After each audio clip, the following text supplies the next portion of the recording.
just left a closed session, waiting the rest of the board members to join with us. Let's give it about another 30 seconds.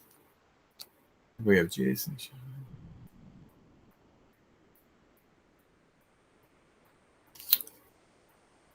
And there's Rick. All right. I think we have everybody. Let's go ahead and call the Tuesday, June 8th, 2021 regular board meeting to order. Ms. Grahowski, please do a roll call. Mr. Craig. He's here. Mr. Estheimer. Present. Mr. Freitas. Here. Mr. Green. Here. Mr. Lamos. Yes. Dr. Pomponio. Here. Mr. Sage. Here. Thank you, everyone. That is a quorum. Let's start with the Pledge of Allegiance. Pledge allegiance to the flag of the United States of America, to the republic for which it stands, one nation, under God, indivisible, with liberty and justice. Thank you, everybody. Southgate's mission statement is learning for life. Vision statement, Southgate Community Schools, the best choice for students and parents. Section D of our agenda brings us to the revisions and approval of the agenda. Has anybody had a chance to look that over? Take a motion to approve that agenda. I'd like to make a motion to approve the agenda as presented. Thank you, Dr. Pomponio. Do I see a second? A lot of boxes, so feel free to verbalize. Thank you, Mr. Lamas. All right. We have a motion by Pomponio, supported by Lamas. Any discussion? Seeing none. Ms. Grahowski, will you please call the vote? Mr. Estheimer. Yes. Mr. Freitas. Yes. Mr. Green. Yes. Mr. Lamos. Yes. Dr. Pomponio. Yes. Mr. Sage. Yes. Mr. Craig. Yes. Everyone, motion carries. We have an agenda, and let's move to item E, citizens' comments. Ms. Irvine, do we have any citizens' comments tonight? We have one from Robert Pawlowski. Robert says, good evening. This year has shown us a new way to be in school. We've had the choice of remote, virtual, and in person. I would like to see the option for virtual learning continuing into next school year. I feel that it is easier for students who have disabilities and prefer virtual learning more than in-person learning. This would benefit other students who may have to quarantine or have to stay home on a certain day and are unable to come into the building. This choice will allow them to join class and not miss important lessons. We should have options. Edgenuity benefits the student who likes to work at their own pace. This does not seem like something that will help all students, especially if a student needs to have a daily teacher contact and may have anxiety about being in student-filled classrooms. I feel we need options for all styled learners and personalities. I would like the board to consider keeping the virtual option as a choice for the next school year.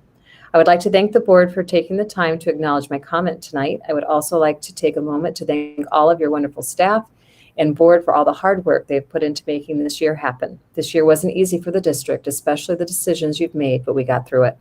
Thank you for your time, and I hope you have a great summer. From the kindness of my heart, Robert Pawlowski. Thanks for that comments, Mr. Pawlowski. Takes us to item F, presentations. Ms. Irvine, will you take us into our 2021-2022 budget hearing, please? Yes, at this time, we will go ahead and enter our 2021-2022 budget hearing that is annually required and for which we have posted notice in all of the appropriate places, including the newspaper. And if you have comments or questions related to our budget, you may submit them using the same citizens comment form that we use for citizens comment, which is on the agenda. There is a link there where you can insert your comments or questions and we'll address them.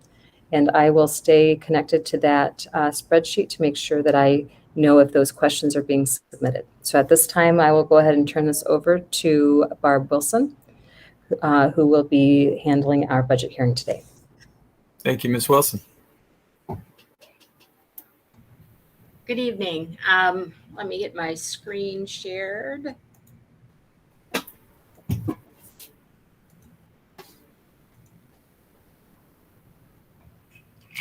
We see it, Barb. Oh, great. All right. So I'm going to walk you through some of the changes in our proposed 2021-2022 original budget. And We're going to start with our assumptions that we covered at one of the last board meetings with any tweaks that were necessary in the last couple of weeks. But basically, our assumptions are that our local tax revenue is still going to be based on the full 18 mil levy that's authorized by law on taxable non-principal residence property, except commercial personal property, which is levied at 6 mils. That is the max.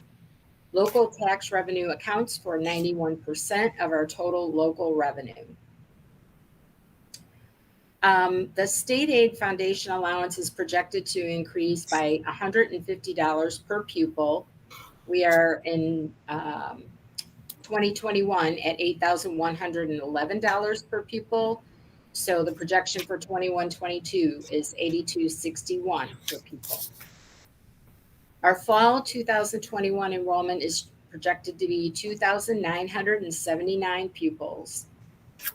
The employee severance agreement payments with EPC have ended. So this is a reduction in general fund costs of $258,871. And in addition to that, we have additional projected severance just on an annual basis of $200,000 that is budgeted based on an estimated 10 teacher retirements.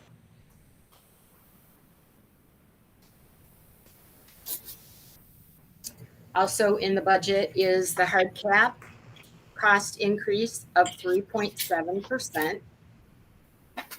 Our retirement costs are budgeted at an average cost of 28.23%, which is net 43.28% and 15.5% of UAAL offset, leaving the average or net of 28.23. So it's only an increase of 0.02% over the FY 2020-2021. We have 5.5 fewer teaching positions with an estimated cost savings of $660,000. The Young Fives program was transferred into the at-risk program, which also represents a savings of $290,000 to the general fund budget. We have general fund staff transferred to the ESSER 2 grant, which represents further savings to the general fund of $225,000. Our estimated dollars allocated, our enhancement dollars are allocated at $301,000. And the COVID funding that was received in 2021, the ESSER 1, the GEAR, the COVID 103, and the 11P funds were all fully expended in 2021. But for 21-22, we have ESSER 2 funds budgeted at 43% of our total award, which is all that has been released by the state. And that total is $1,055,000 that is in the budget for 21-22 at this point. And our projected general fund balance as a percentage of the unrestricted revenues is 8.04%, which is also known as the state early warning calculation. And that figure must be greater than or equal to 5%.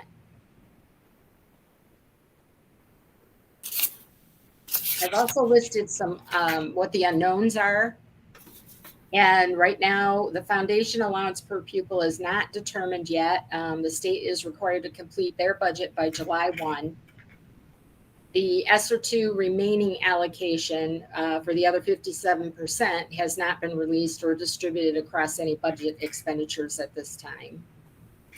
The ESSER 3 estimated allocation of $5.4 million has also not been released or distributed across budget expenditures, but we know we're slated to receive that estimated dollar figure. And we will be bargaining all union contracts or all bargaining unit contracts in 21-22. And at this time, we do not know the impact of the fewer free and reduced count based on reduced reporting requirements.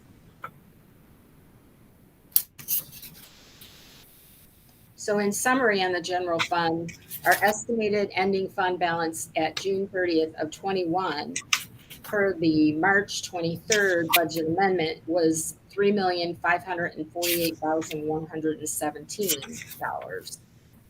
And we are estimating the ending fund balance at June 30th of 2022 to be $2,176,628. This is a net decrease to our fund balance projected at June 30th of $1,371,488. Total revenue will be $39,239,184. Total expenditures $40,610,672. So this next slide is basically the changes by grouping in general fund revenue and in local sources. Revenues increasing our credits. I know it may seem a little strange, but if you see the brackets, that means we have an anticipated increase in local source revenue of $162,025.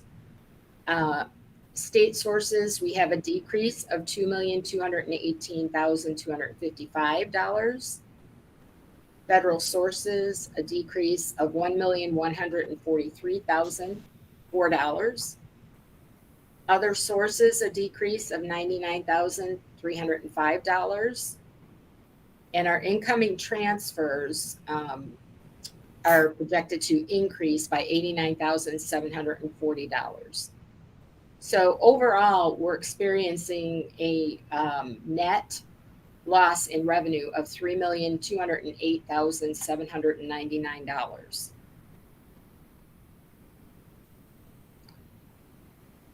Some of the rationale or the reasons why this is happening. In state sources, the assumed $150 per pupil increase in state aid foundation being the $8,261 per pupil, and the 2020-2021 foundation was $8,111. We've had, because of the estimated change in pupil count, we're resulting in a reduction of state funding of about $2 million. The operating levy for the non-principal residence property millage continues to be 18 mills, and this is going to generate $4,952,511. And our transfers in from the cafeteria fund are expected to be $57,690, and from the special education fund, $300,000, and that is our indirect cost money that we are allowed to take. Under federal sources, the large drop that you see is because the COVID funding revenue, the 11P, the 103, the ESSER 1, and the GEAR has been fully expended. So that was $1,923,258 less. But in addition to that, I've added in the ESSER 2 new funding at $1,055,854. And there are some assumed initial reductions to title, IDEA, and adult education grants over the current 2020-2021 figure. In general, we start off lower and then they come back and do amendments, and they increase by the time we're towards January, I think it is. This is just a little pie chart to show you the breakdown on our revenue. The blue is the local sources, which make up 14%. State funding is 70% there in orange. Federal is 9% in the gray, and other funding is 7% in the gold.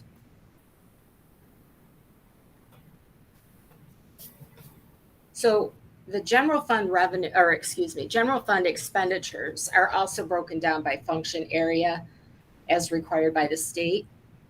And we have quite a few reductions happening to our expenses in 21-22. Our basic programs, which would be mainly instructional, elementary, middle, and high school, have a reduction of $776,268 in expenses. Our added needs, which would be our special education, compensatory education, has a reduction of $269,207. Pupil services has a slight increase of $7,419. Instructional staff services, a reduction of $503,006. General admission has an increase of, general administration has an increase of $37,500. School administration, reduction of $145,413. Business services, reduction of $10,509. Operations and maintenance, a reduction of $230,538. Transportation will have an increase of $418,930. Central services, which includes technology and advertising, has a reduction of $58,463. Athletics has an increase of $12,868. Community services, an increase of $1,071. Facility improvement, an increase of $100,000. And our outgoing transfers has a reduction of $125,139. So overall, our expenditures have been reduced by $1,540,755 for 21-22. So the reasons for those changes in the general fund expenditures, again, overall, we had $660,000 reduction in wage benefit for 5.5 staff retirements. A $290,000 savings to basic instruction for the transfer of the Young Fives program to at-risk. $258,871 reduction in benefits since the employee severance plan with ECP ended. $200,000 budgeted for additional severance. A $111,077 increase in health insurance costs due to hard cap increase of 3.7%. And we are experiencing reductions in support instructional staff, school administration, maintenance, and central service costs from the completion of the 2021 COVID funding. So spread amongst those different function areas is a savings of $1,923,258. We had an increase in facility improvements, basic instruction, and technology due to the new ESSER II funding of $1,055,854. There will be a savings on state aid note interest of about $25,000 because the state aid note is not needed at this time. And the increase in transportation costs over 2021 of $418,930 are due to return to school and transportation for a full year.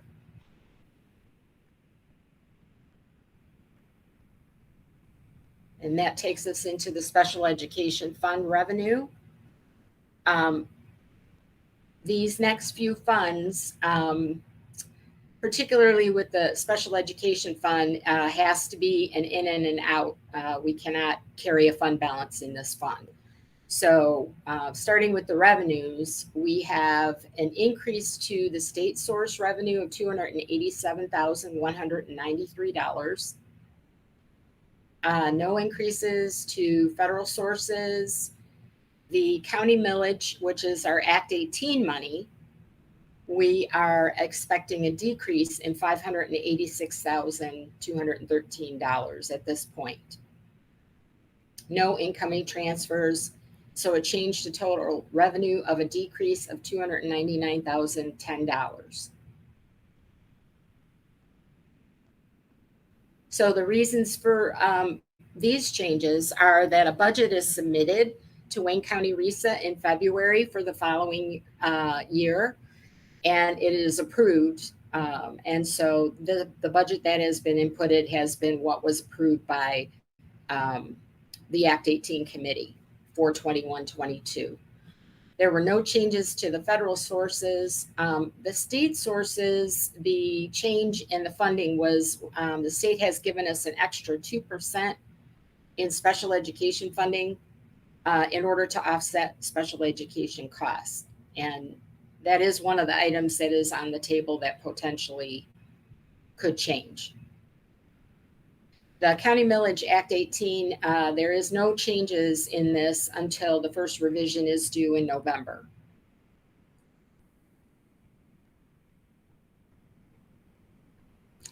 Then for the special education fund expenditures, we've had some decreases here as well in the instruction area of $362,745. Pupil services reduction of $29,729.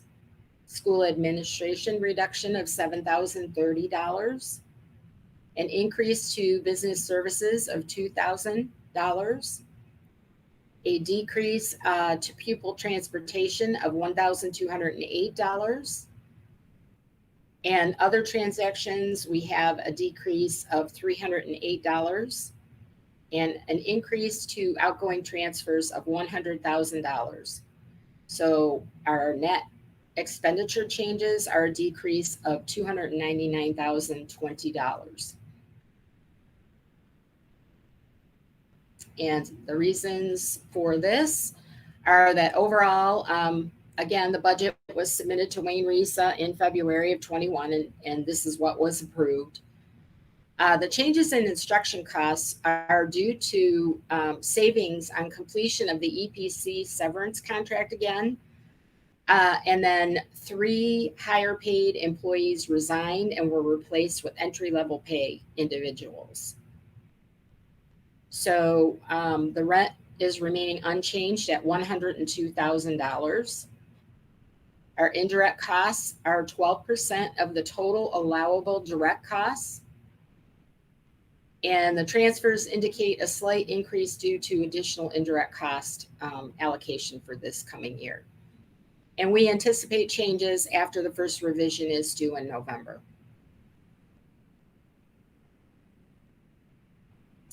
Next is our food service fund. A couple of changes here again in revenue. Local revenue is expected to increase $35,500. State sources, we're expecting an increase of $20,000. And no changes to federal sources or payments from other districts. So that gives us an increase to revenue of $55,500. Then on the expenditure side, we have a decrease to salaries of $1,000. No change in employee benefits were budgeted, and purchase services were reduced at $1,000 in expenses. Food increase costs of $18,900. Supplies at $500 increase. No change to other or payments to other districts. That cost is the same. And the outgoing transfers are reduced by $10,260 with a change to total expenditures of an increase of $7,140. So the summary for food service is their projected fund balance at June 30th of 21 is to be $39,294. But at June 30th of 2022, I expect it to be $0. And the maximum transfer for our indirect costs should be $70,040 to the general fund for the indirect costs. And that is calculated at the 2020-21 rate of 10.64%, because we do not have a preliminary or a final 21-22 yet. That's under review right now at the state. So therefore the maximum transfer available is 57,690. Food costs are at industry standards of about 40%. And for 21-22, due to a waiver at the state, all Southgate students will eat free.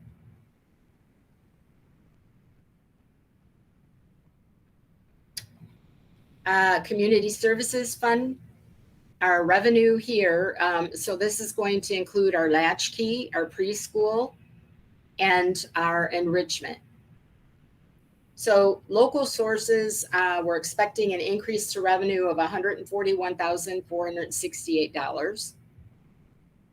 No increase to state sources, or no change. Federal sources decrease actually of $119,400. And the transfer from the general fund is decreasing by $54,643, for a total revenue decrease of $32,575. Community Service Fund expenditures, latchkey expenditures will be reduced by $66,111.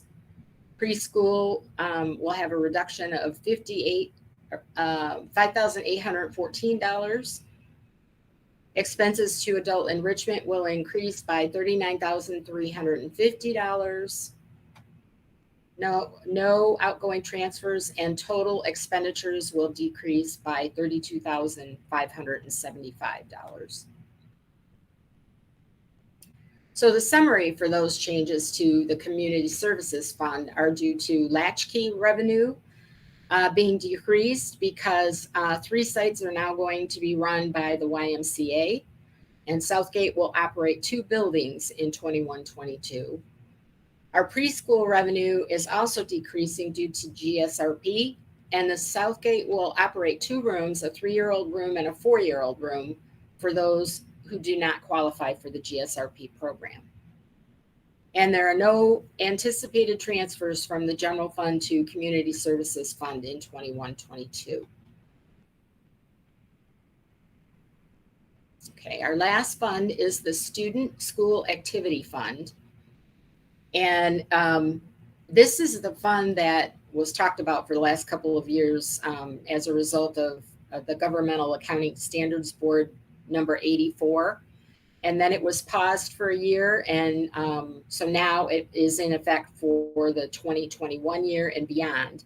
So we are required to pull out any formerly student activities accounts that have administration running the accounts. They're not run by a student organization. And we have to make a budget for it. So we are projecting an increase to local source revenue for this fund of $88,100, or excuse me, a decrease. And then a decrease to expenditures of $113,900. So that's a net increase of $25,800. And so I'm expecting a final fund balance for the Student School Activity Fund of $236,056. So as I said, this is some former student activities accounts, which true accounts that are custodial in nature are now being called custodial funds. Anything that is not custodial, that doesn't have an officer body, and anything that is really run by the students will stay in this custodial funds, and then all of the other accounts will be moved into a special revenue fund / general fund in Fund 2. It's called governmental funds. So Guidance indicates that we only have to show total revenue, one total revenue and one total expenditure, but I have broken them down by building, so it's just easier to keep track of.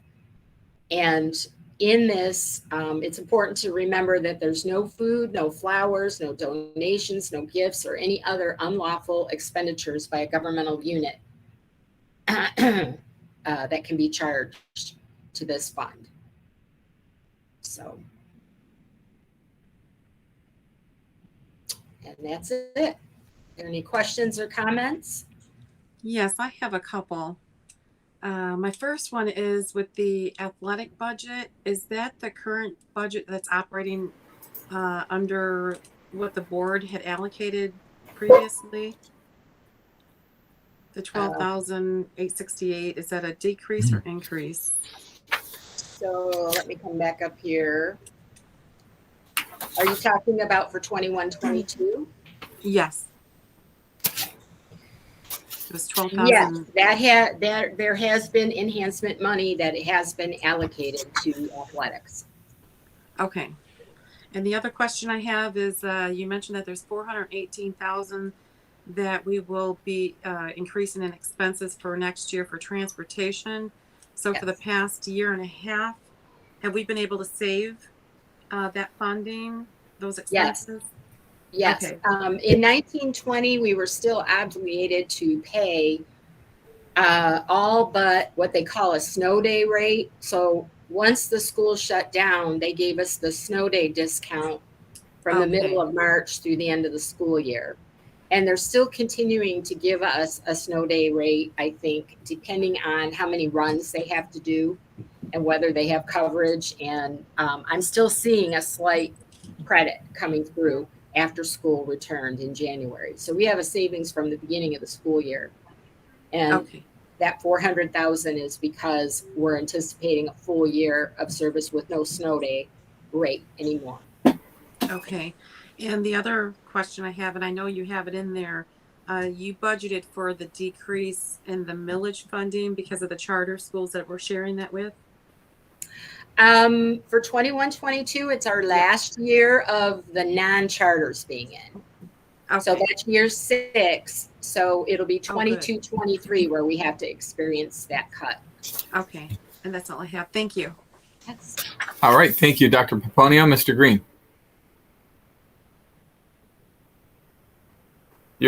Please turn your microphone on. Sorry, I got a couple questions or a couple. For the food budget, that's taken us now. This budget to the 30th. You don't have to keep going. Are we with the change of the or is there a change in like the free and reduced lunch or this and that? Are we providing those meals throughout the summer, or is that over when school's over? Where do we stand on that? We are not. I did talk to our food service director, Mark Rodriguez. Lincoln Park is going to be providing food service for the summer school program. And he told me that we are not required to pass out meals like we did last summer through the end of June. So, because I did ask him that, I said, are we going to be doing that? And he said, no. We do have the meet up and eat up though, which is continuing through the summer. Where's that at? What is it? Just one moment. Typically, it's been part of the summer school, wherever they're doing the summer school at. Yes, And the And high school. Yeah. yep, it's at Anderson High School from Tuesday through Thursday, June 21st through August 19th. Breakfast is 8:15 to 9:15. Lunch is 10:45 to 11:45. And it's at Asher School at Beacon Day Treatment as well. The curbside meal distribution, though, will be at Lincoln Park High School from June 18th through August 13th. And that's 7 days of breakfast, 7 days of lunch meals. So that's what is being done currently in our school district. It'll be done at Lincoln Park High School instead. So the meet up and eat up is moving forward, though, at our schools at Beacon, Anderson, and Asher. Okay, and I know this is coming later for approval, but was it in here? The GSRP funds where we're gonna vote later on for the playground equipment? Is that where that's coming from? Yes, the GSRP account. Yes. I know I had another question, but I forgot. But if I remember, I'll come back to it. If not, I'll just call you guys later. Thank you. Okay. Any other board member questions, comments? Do we have any citizen comments that came in? No? No, we did not. Okay. All right. I don't see any other comments. This is an open hearing. If there's staff on, I believe that they could comment at this point if they wanted to as well, or if they had a question for Ms. Wilson. Okay. Will you close us out of this presentation, please, or this hearing? Yep. Is there At this time, we'll go ahead and end the hearing, and Barb will go ahead and stop presenting. Thank you. That's it? That's all the legal stuff we needed to deal with it? Okay, cool. And then you had indicated to me that you do not have an update tonight? No. Is that correct? Okay. And no financial update. We just did that. What takes us to item I, our consent agenda, which consists of minutes from the May 25th, 2021 meeting and disbursements for May 2021. Mr. President, I'd like to make a motion to approve the consent agenda as presented. Thank you, Dr. Pomponio. Do we have a second for that?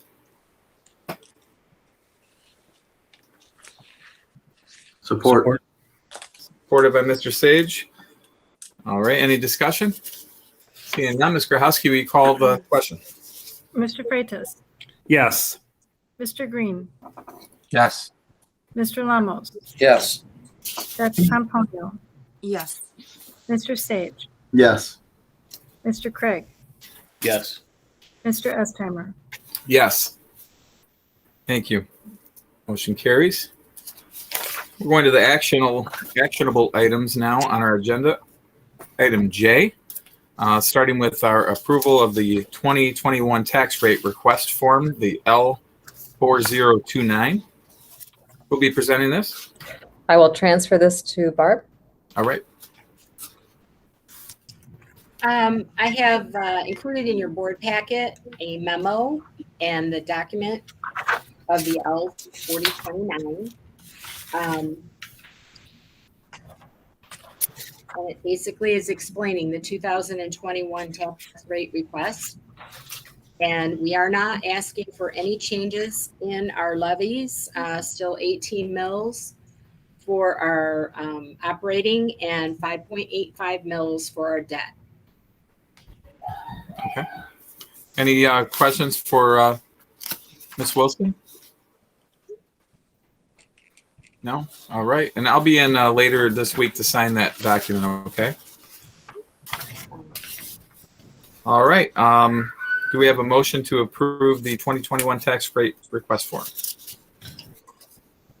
Sure. I move to approve the 2021 tax rate request form L-4029. Thank you very much, Mr. Lamas. Do we have a second? Who is that, Mr. Craig? Thank you. Any comments or questions or further discussion? Seeing none, go ahead and call the question, please. Mr. House. Mr. Green, Mr. Green. Yes. Mr. Lamos, Yes. Dr. Pomponio, Yes. Mr. Sage, Yes. Mr. Craig, Yes. Mr. Estheimer, Yes. Mr. Freitas. Yes. All right, thank you. Motion carries.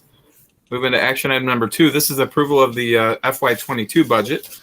We just got a presentation from Ms. Wilson at our budget hearing. Does anybody have any further questions for Ms. Wilson? Or Ms. Irvine, anybody? No. If not, we'll take a motion to approve that action item.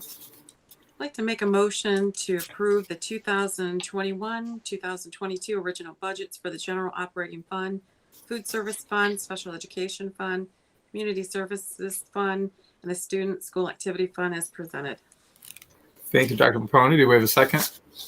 Support. Supported by Mr. Green.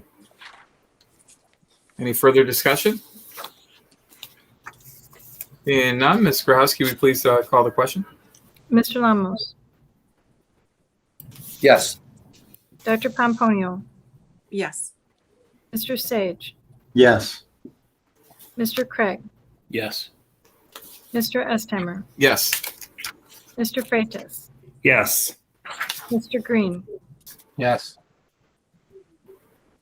All right. Thank you. Motion carries. Thank you, Ms. Wilson. Brings us to action item 3. This is approval of the mode of instruction for June. Ms. Irvine? Yes, obviously we have a few more days of school, and so we'll continue our current plan through the month of June. Just as of May 31st, the last positivity rate available, Wayne County showed a rate of 3.9%. The infection rate is down to 0.61, and we expect this then to continue to drop. As of June 1st, the weighted new case average of our designated boundaries was 1.84%, or 1.84 as a daily average new case rate. So we're going to go ahead and propose that we go to in-person, remote, and virtual, or actually continue that. And in summer school, though, we will remove the remote option. It'll just be in-person or in virtual. We have a summer camp orientation, and that is completely optional. And it really can only happen in in-person context. But our 9 through 12 programming that provides credit recovery is not considered optional for many families, so that is still an opportunity to be virtual. Excellent. Any questions for staff? Seeing none, we'll go ahead and take a motion for that action item number 3, please. I'd like to make a motion to approve in-person, remote, and virtual as modes of instruction for Southgate Community Schools for the month of June. Thank you, Dr. Pomponio. And do we have a second to that, Mr. Craig? Yes. Thank you. Any further discussion on this action item? Go ahead. Just real quick, just want to take a chance here to point out that, and this maybe more addresses one of the comments we've heard, is virtual is something we've always done. That's not new. So I foresee it being there next year and the year after and the year after, just like it was the last 4 years. So yeah, but this is what we need to do for people. So I'll be supporting it. All right. Anyone else? All right, Ms. Grahowski, you please call the question. Dr. Pomponio, Yes. Mr. Sage, Yes. Mr. Craig, Yes. Mr. Estheimer, Yes. Mr. Freitas, Yes. Mr. Green, Yes. Mr. Lamos. Yes. All right, motion carries.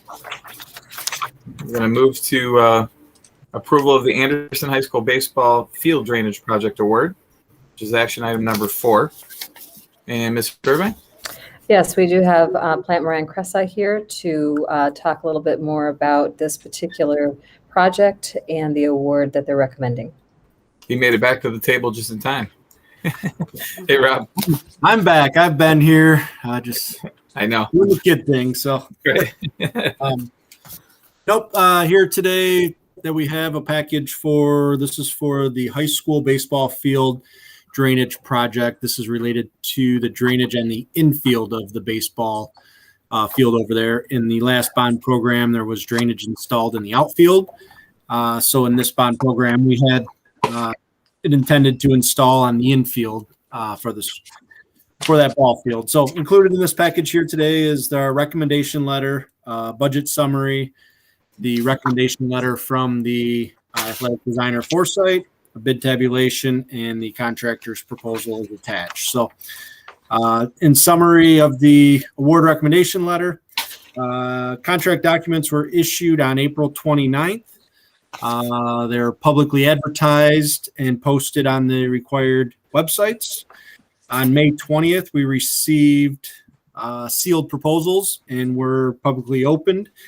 And over the ensuing days, we conducted post-bid review meetings with the 2 low bidders that had submitted pricing. So upon completion of the post-bid meetings, discussion with the designer and talking through the scope of the work, the recommendation here today is for Backer Landscaping for the 2021 baseball field drainage project at Anderson High School. The total award recommendation for this project is $32,975. Going through the next page shows the budget summary. The initial all-in budget for this project was $29,640. So we are slightly over budget, with the total being $32,975. There's a variance of $3,335 that we could look to fund from the owner's contingency within the bond program for this work. The next page shows the recommendation letter from Foresight Design. Reiterates the same general information with the base bid amount for Backer Landscaping for the $32,975. Included with their letter is a bid tab to show the 3 bids that we received, ranging from $32,975 to $89,955. So the 2 low bidders were fairly competitive. The third price was quite a bit higher. We did bid this project out last fall in hopes of trying to do this work last fall. And with basically with COVID and work getting delayed and pushed back later in the year, the pricing that we actually got at that time was quite a bit higher than what we received this time around. So last fall, we decided to hold on the project and rebid it here this spring. And this work would be conducted here. We're looking at an early September installation to get the drainage installed. That'll be good timing to get the sod replaced and watered and maintained to take off prior to winter hitting and be ready for the spring season for baseball this year. So then beyond the bid tab is the proposal form from Backer Landscaping that we did include, so you could see their proposal. So that's a summary of the recommendation here today for this baseball field drainage project, and be happy to answer any questions you guys may have. Thank you. Any questions for Rob? Yes, I have a quick question. Is that price guaranteed, or can it fluctuate like over the time period that they're working on the field? Nope, those will be locked in. We had a time frame for them to hold it in the RFP, which will meet that with this being awarded here. We'll get the contract issued now and locked into them. So if this is approved today, they'd probably have a contract within the next week or two. And then we're just really at that point getting into their schedule and on track for just a fall install. And the only reason for that is really the weather of getting the sod in and being able to get it to take and hold, in that really prime time of September, October growing season. Okay, sounds good. Thank you. Yep. Mr. Sage. Hey, Rob, how long does the drainage system generally last? Good question. I would really be guessing, I guess, if I answered that question. I can find out and get some information if there are any, I don't know that there's any set lead time as long as it's not crushed or heavy equipment brought across it. There shouldn't be too many issues with it. That it's like a French drain. It's like a French drain kind of a deal, right? Yeah, not necessarily a French drain. I mean, it's perforated PVC that then ties into the storm system that takes it away. So in the last bond, we tied all of that drainage into the storm system to take it away. So we're just tying into what was installed last time go around. So it's just perforated PVC that'll be trenched in with pea stone, and then put over and sod laid on top of it. And then the contractor will be responsible for coming back and watering it and mowing it for, until it takes hold and is good for the fall season. All right. Mr. Green. Question, Rob. Hey, Rob. Good evening. Where we have, like everything I probably would ask, I think we're all kind of skewed with the football field thing about warranty or this and that. A pipe breaks, something burst or this and that. Are they coming out and fixing it for an X amount of time? Where are we at with that time frame? There'll be a standard 2-year. We have a standard 2-year warranty with our contracts. So we would get it installed, inspected, and then, assuming that if the contractor were to damage it by any means, and they'd be responsible for it, but it would have a 2-year warranty time frame, for that if there were any issues outside of, some malicious damage or something, done to it on the field. So are they going to be available after the 2-year warranty if there's a problem, or is there a company around here that we know of that would be? I mean, we're going to get 2 years and one day down the road something breaks and we got a flooded field. I mean, are they, even though we would have to pay them, are they still going to be under our guidance or auspice to come out and fix it, or do we have a company in the general area that would do something like that? They are a firm that, you know, is local to Southeast Michigan. I know the athletic designer has done multiple similar projects with them.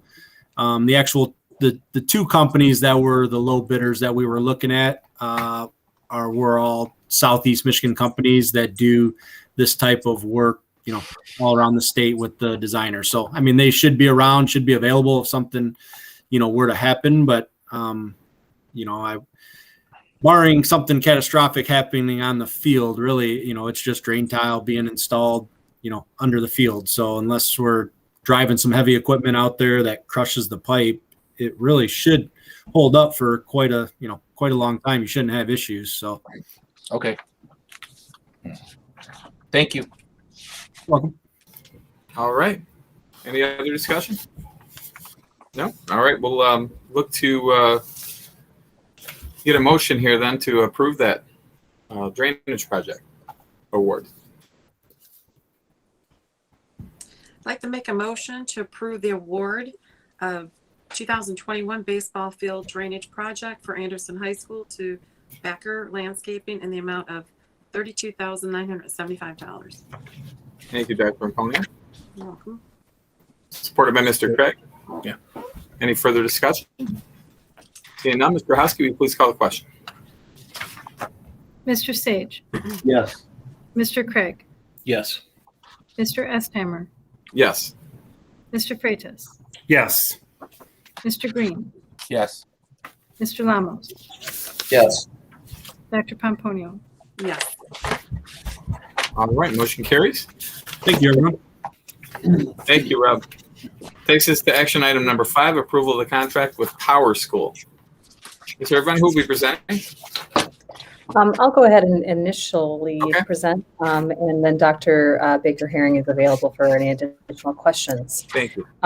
Yeah, there was a point in time in which the district did operate with Power School, and it was a very successful time, but it also became cost prohibitive.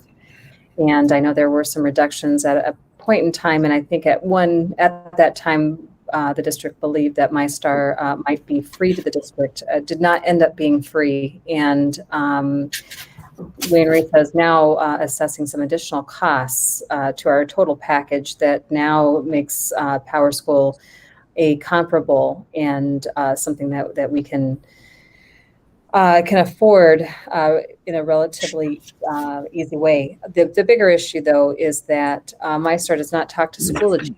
Schoology has become a very strong base foundation platform for our instructional program. And it is causing teachers to do more work, twice the amount of work when they enter things into MyStar and then enter it into Schoology. Schoology, however, talks directly to Power School. So we haven't been able to pull reports the way we need to using Schoology because it doesn't talk to MyStar. So it has become more than burdensome to everyone involved and has kept us from some of the important data work that we needed to do because they didn't talk. So now that all these platforms or all these school districts are switching or have switched to Schoology, many of them are now reconsidering Power School. So we do have a 5-year contract here ahead.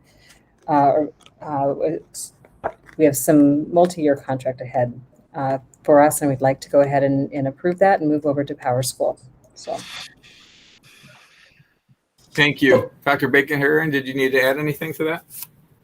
No, I think just to really just reiterate that our staff have really put a lot of blood, sweat, and tears into their work in Schoology, and for them to have to, enter assignments in Schoology and then re-enter them into MyStar next year, we did find that MyStar will not be talking to Schoology next year either.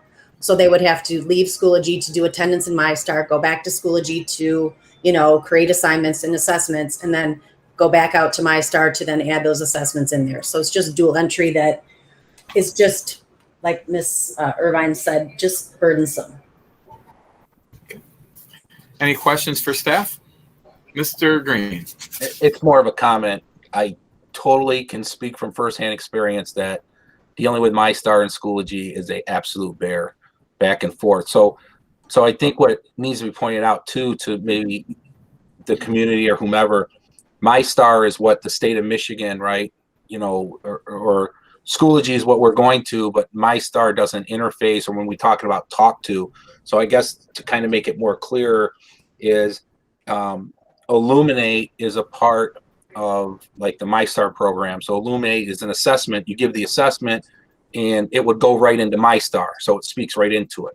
But Schoology has their own self-grading assessment that will speak right into Schoology and Power School. But Illuminate, which is more, so what we have is Illuminate on one end where we're trying to give assessments right now through the state with MyStar and getting data, but it doesn't meet with Schoology. So if you give the assessment in Schoology, it won't go to Power.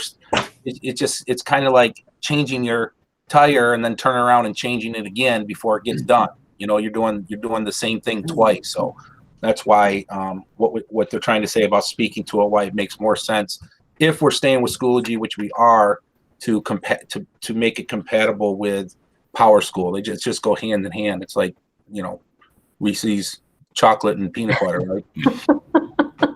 And next year is the first year that Wayne Risa is going to be charging us for Illuminate. So in the past, yeah, and that's it. And Illuminate's going to become more expensive, right? Right. So we've been able to, monitor using a specific usage level that would give us Illuminate for free, and now we'll be being charged for Illuminate next year as well. And both programs are good, but they're just not compatible. I don't know if you guys saw in the news last week or something, but they have a pizza donut or something. Well, I love donuts because I'm fat and I love pizza, but I don't like them together.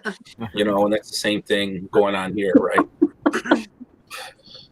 Thank you. So, with that in mind, I move to approve the contract with Power School as presented.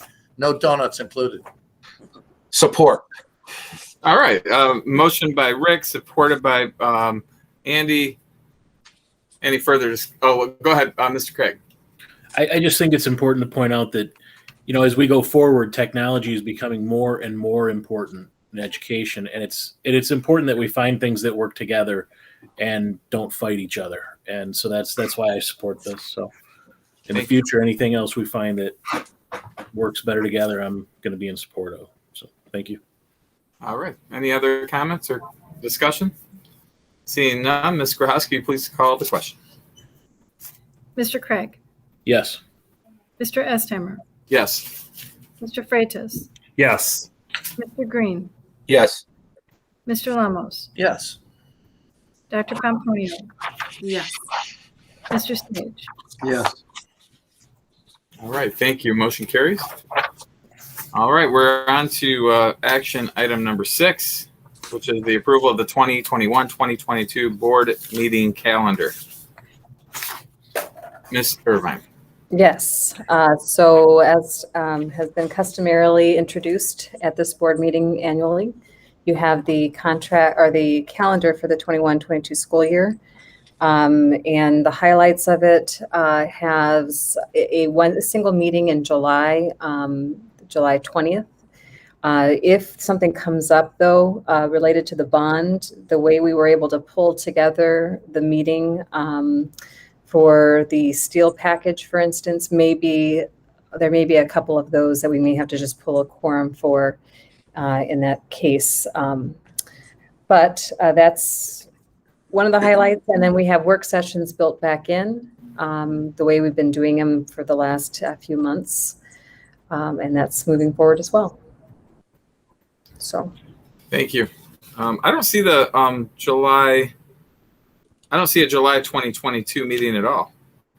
July 21. It's the very beginning. It's the first box. Okay. Okay, so it doesn't take us to the following July. That starts the next calendar. Yeah, Right. and just to note, all of these meetings need to be in person now. The at least the county's opportunity for schools to meet in person or virtually has expired. So they had an emergency order. The city had an order that allowed virtual meetings. That's expiring June 30th. So unless they extend it, we are expected to be completely in person starting in July. So I think we should plan on that. Yeah, so our next meeting will be in person unless unless otherwise indicated. Excellent. All right. Any questions? Go ahead, Mr. Craig. Yeah, the January 2022 meeting, I thought it was typically like on the 4th or 3rd. Are we on vacation that first week, or?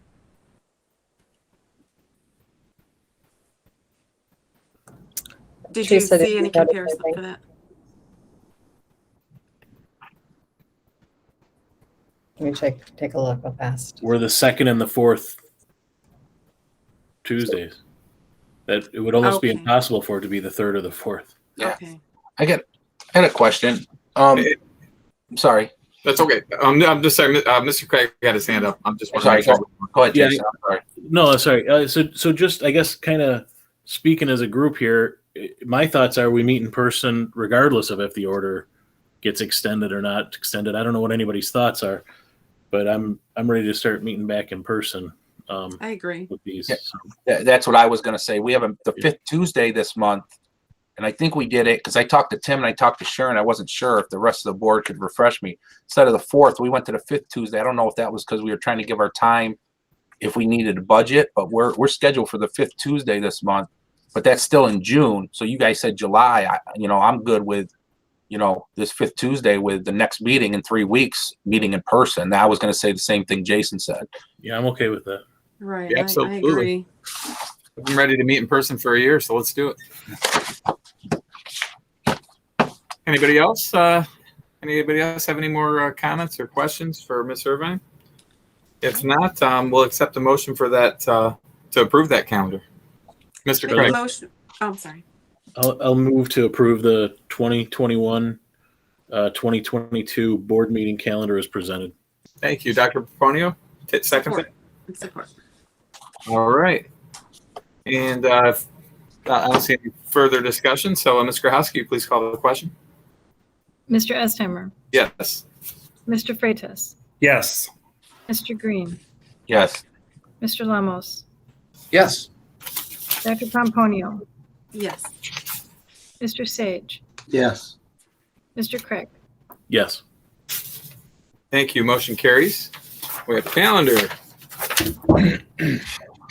All right. Next on the agenda is the approval of the preschool playground package. Ms. Irvine?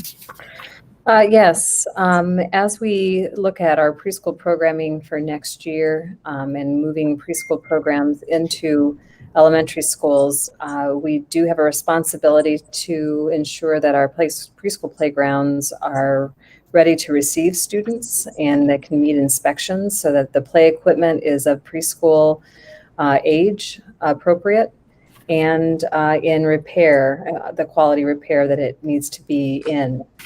So we have a package of 4 different approaches to handling this at Allen Elementary.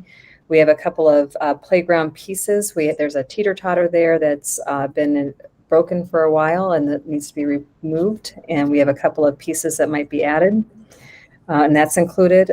Ford Line Elementary, we do have very few, if any, pieces of equipment that preschoolers can play on. So we will need to add a Ford Line new playground for for ages 2 through 5. Shelters Elementary, the playground equipment needs significant repair to the extent that it is better to replace wholesale. And then at Grogan Elementary, we are able to make repairs on the facility and still meet that expectation in the amount of $7,115. So Allen's, the 2 pieces are $10,448. Ford Lines is $23,140 for a new playground. Shelters Elementary, $24,377 for a new playground, and Grogan Elementary, $7,115 in repairs. This is a total of $65,081. The bids that were provided were all considered good at the time that, as of today, we did submit this to GSRP in MDE as well as Wayne Risa. Wayne Risa has given their approval for that money. They are turning around and asking MD if they will also approve. If the approval does not go through, then we don't process this. In the case that it does, we can move forward on these. Our next meeting is not until the end of June, and in order to have these pieces in place by September, and we need to get moving on these to make sure they're built. This will be covered with the additional funds that were provided this year when we were provided 100% of funding for the year and did not incur expenses beyond March through June. So there is a significant amount of carryover that we're going to be able to use, and the 65,000 would come from there. Now, they do require, and I think this is certainly important, they do require a letter of commitment that will continue with programming for 3 years as a part of their investment in using funds for this. So I do want to point that out as well. Sharon, just a quick question before I open up the board. Do we have I see these images in the back for these playgrounds. Do you know if there's any plans or any existing handicap accessible playground equipment? All of these will have a wheelchair accessible entry, at least into the playground. Okay. Yes. All right. Yeah, because I've seen some at parks, with like the swing and just double checking. All right. Thank you. Any questions? Any other questions for Ms. Irvine? Yes, I have a question. I can see where the other schools have the room, but by Forward Line, where exactly is the new playground going to be as opposed to what's out there right now? So it would be in the southwest corner. So when you, if you're going down Forward Line, you have Forward Lines there on your right, and you see the playground. There's some dead space right there in the lower kind of quadrant of the playground, and that it would go there. Okay. And while I'm asking that, I know that we sectioned off with the fencing the other part. Is that full space beside that playground? Is that ours or is that not? Yes, I understand that is ours. Okay, so it wouldn't be going on that side? No. At all? No? Okay. No, it is within the boundaries of our fencing. Okay. With the other playground. So it's just outside of the parking, just behind the parking lot, right? Okay. Right. Okay. Okay. Thank you. Mr. Green. I just want to make sure I heard this right, because this might be part of the discussion together. So we had approved this GSRP program for 1 year, but we're taking this funding for this playground, but tied into the funding for this playground, we're also going to be approving, if we approve this tonight, we're approving 3 years with GSRP, right? And is that correct? Because we haven't really discussed that. It is. It's a I qualified heard that one, too. though. I mean, if we didn't have the students to do it, that would be a different story. But So if we have the students to do it, we're essentially not only voting for the playground. I almost feel like we're log rolling politics here. We're putting two things into one. This is contingent that we're agreeing to an extra 3 years or the 3 year commitment for GSRP along with this playground equipment, as long as we have the students, correct? I want to be perfectly transparent on what we're voting on here. well, we still have the contract with GSRP to come forward. Okay. So if the board doesn't vote on the contract, that hasn't been produced yet through because funding hasn't come through and what the funding levels are going to be. So there is a version of qualified, but you're right. That is. That's what I'm saying. I'm trying to figure this out and navigate through here to make sure that I understand it. So I mean, what if we don't approve the next 2 years? We're asking them for this money We're here, and this tied is to- contingent on being yeah. approved. Then who's paying for this? We are, out of our general fund. What would happen then? Well, we would probably use ESSER money if that were the case. Okay. All right. So piggybacking off of what Andy's saying, so in essence, if we approve this, we're committing to 2 more years. All in one. No, we're not committing to 2 more years, but if I'm hearing it right, if they're going to pay for it, we eventually have to commit for 2 more years. If we don't commit to those 2 more years, they're not going to pay for this, even though we approve it tonight. We're going to have to pay for it from somewhere else, from ESER money or from general fund money or from somewhere else. That's what's going to happen. Okay. Okay. Well, we need the equipment, so I'm all for getting the updates and the new equipment. I'm not saying I'm against it or for it at that point. I just wanted to make sure we all know what we're voting on and what's going to happen in the second part of this vote if we don't continue with GSRP, that we're going to come back. I mean, we just had a discussion about where funds are coming from, right? And we're going to be talking about, $60,000 or somewhere else that might have to come out of somewhere else if we don't approve part 2 of this down the road. So I just wanted to make sure everybody knew what we were voting on tonight and if anybody had any discussion on that. So that I just wanted to be Right. Yeah, so I mean, we may or may not be able to use ESSER funds or any kind of funds to do this, or if we decide not to continue with GSRP, and then they ask us for the money back, or for us to pay them, then we're gonna have to find the money from somewhere. And if we have the uncertainties that we were talking about earlier, in terms of future funding, then we're just adding to our misery here. And I think Jason mentioned something about trying to fill a $2 million bag or whatever that saying was. That was perfect. So I personally don't think we should do this. I think we're betting on a future we don't really understand. And if it's this important that we do this, then we should, find a way to fund it. We have a pretty significant push coming from our governor to fund GSRP at a higher rate than it's been funded in all the state House as well as the Senate are all pushing money towards this to increase the number of GSRP slots. And I would really recommend that we consider making sure that we have our playground equipment is safe. Some of this is repair work. We don't have a choice not to repair our playgrounds. We just really don't. We also, we've got kids playing on it, and it's not passing inspection. So I think our responsibility of where we find this funding is going to be a big one. I was over at North Point over the weekend, and yes, they're in actually worse shape than these guys are over here. But whether there's a push or not from anybody regarding GSRP, I don't think that marries with our vision for our district in the future. And so I just can't support this. I'm not trying to be disrespectful of anyone here. I understand how the money can be helpful. I understand we need to have good playgrounds. We'll just have to find the money from somewhere else. But thank you. Mr. Craig. Your microphone's off. Sorry, off and on. Sorry.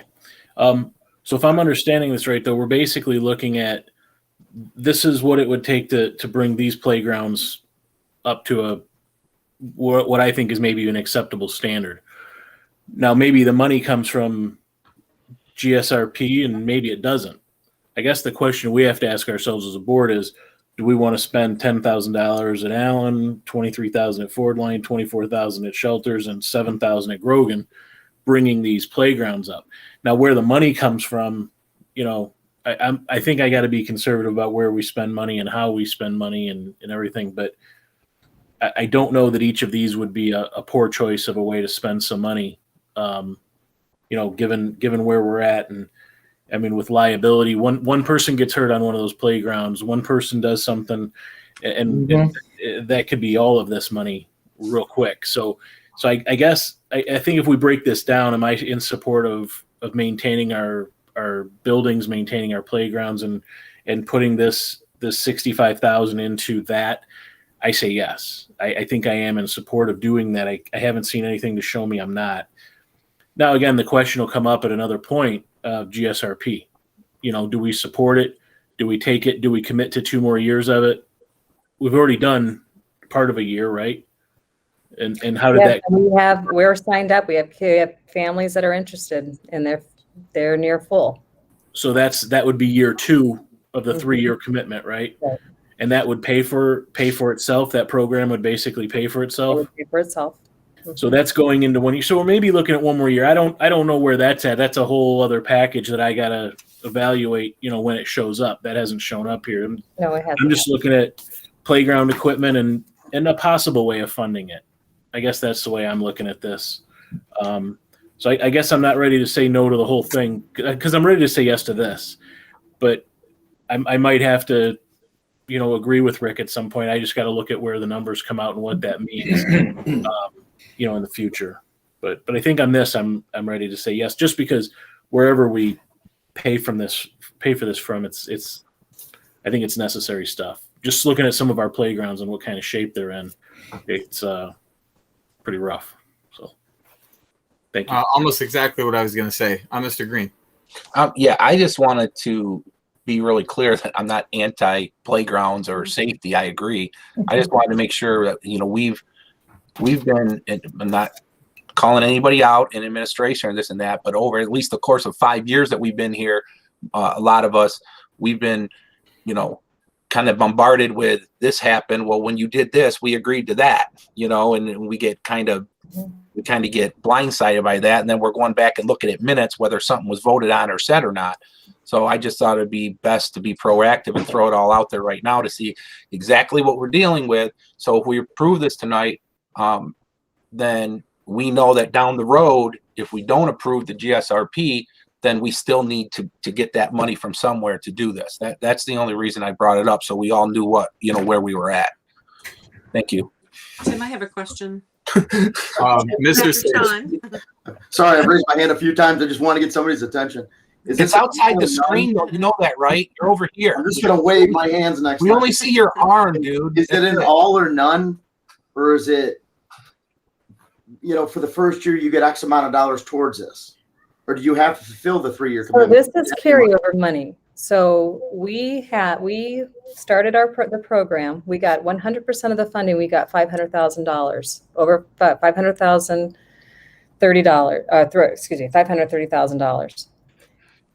And we covered our expenses, and we were able to cover even more than our expenses and relieve some of our general fund. And now we're going to carry over to the next year a large portion of money that it's one-time use.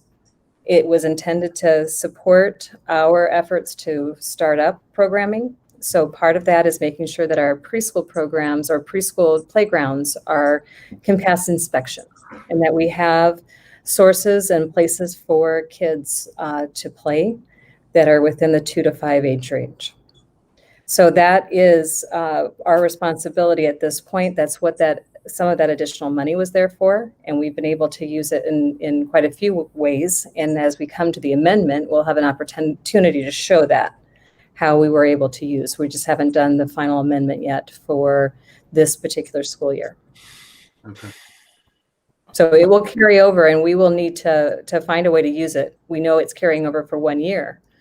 We don't know if we're going to be able to carry over multiple years or not, but. Right. Okay. Thank you. Thanks. Sorry about that, Sean. Dr. Oh, Peak. okay. Yes, I feel confident because based on the enrollment and the parent feedback on the preschool enrollment and we're into the 2nd year, and I'm conservative, but the $65,000 is a great price. I know the Park and Rec Commission, we had to price out some equipment. It wasn't preschool equipment, but that can run a lot of money. So based on the repairs and the prices, I just thought it was a good price overall. So I'm all in support of this. All right. Thank you. Any further discussion? I think we'll move on then. So let's call, do we already have, no, we need a motion for this package.